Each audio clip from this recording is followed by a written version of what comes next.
రైతు భరోసా గత ప్రభుత్వం అమలు చేసిన రైతు బంధు పథకం కింద 5 సంవత్సరాల్లో 80,440 కోట్ల రూపాయలు ఖర్చు చేసింది. దీనిలో అధిక శాతం లబ్ధి అనర్హులకి, సాగులో లేని భూమి యజమానులకి, రియల్ ఎస్టేట్ వ్యాపారులకి అందటం వల్ల నిధులు భారీగా దుర్వినియోగం అయ్యాయి.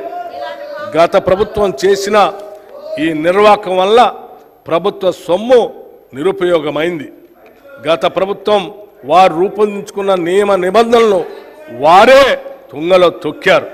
ఇది చాలా శోచనీయం మరియు క్షమించరాని నేరం. మా ప్రభుత్వం అర్హులైన రైతులకు మాత్రమే లబ్ధి చేకూరేలాగా రైతు బంధు పథకం స్థానే రైతు భరోసాను తీసుకొచ్చింది. ఈ పథకం ద్వారా అర్హులైన రైతులకు ఏటా ఎకరానికి 15,000 రూపాయలు చెల్లించాలన్నది మా ప్రభుత్వ సంకల్పం. దీని అమలుకు విధి విధానాలు చర్చించి నిర్ణయించడానికి ఒక కేబినెట్ సబ్ కమిటీ ఏర్పాటు చేశాం. ఈ కమిటీ పలు జిల్లాల్లో పర్యటించి ఆ ప్రాంత రైతుల్ని, వ్యవసాయ రంగ నిపుణుల్ని, మేధావుల్ని సంప్రదించి వారి అభిప్రాయాలను సేకరించింది.